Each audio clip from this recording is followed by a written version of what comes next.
while Brandon Johnson is saying that Trump is getting rid of jobs, he's doing just that. While he's going around in our black communities where there's 150 police details going to these fake churches and anybody else that would allow him to come in there and lie, he's secretly getting rid of these jobs.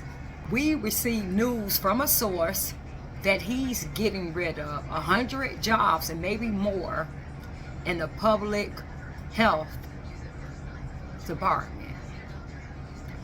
And we know, thanks to Mr. Harris, who came down there at City Hall and talked about his job being removed on the mic. So we decided to do some digging. And what we found was he was absolutely right. They're getting rid of at least 17 jobs from the Department of Procurement Services. And the thing about those jobs, what we know this is, the jobs that they're getting rid of are the most important jobs. Those jobs are the checks and balances and accountability jobs.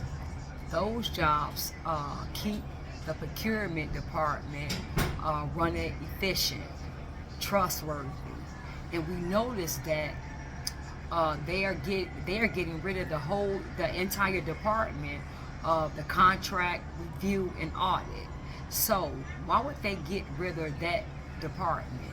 That department makes sure that the audits the money is going where they need to go to, that when you go on these job sites, that they have the right credentials, the licensing are good, and also, are we getting the best for the bids? Because we know, just like that 17 million that we are paying in printing, couldn't we have found something cheaper than that? I'm sure we could.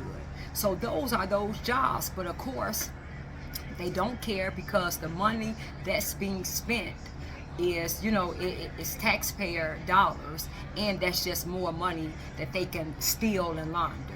But yes, those are the jobs. But what I notice is the jobs that they're keeping are jobs that are redundant. These jobs are like, let me be specific.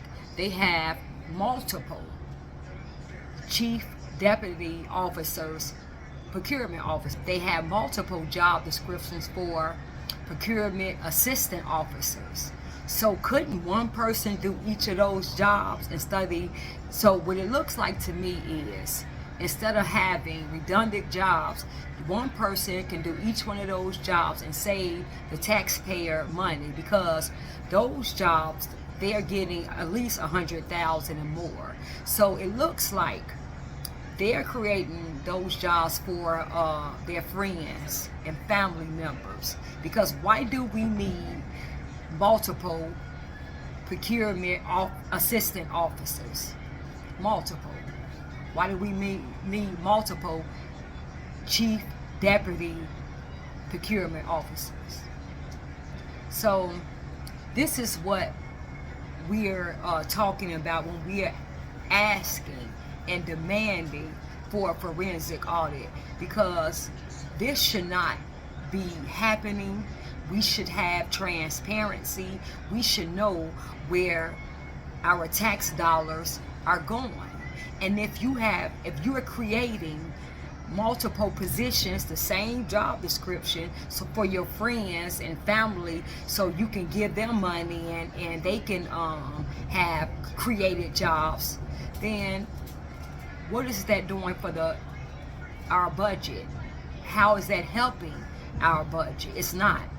So this is where you got the waste, fraud, and that's why we are asking for Donald Trump to come in and do these audits, because this doesn't make any sense. And now we have the alderman asking for testimony from Ernest and Young from this 2026 budget review that we paid them $3.2 million for. And we want to know, was this even bidded on? Was it a bid? Did we bid on this? Was this the best price? This is just a waste of taxpayers' money, and we want, you know what, in order, we don't want no testimonies. Skip the testimonies. It's RICO time. We want to audit, and we want these people investigated. That's all we're asking now. We want Operation Grey Law for these judges and these prosecutors. This is what we want. At this point, we don't want no testimony. We don't want a testimony because we are not getting any transparency at all. We're not getting any audits done, and we're just tired.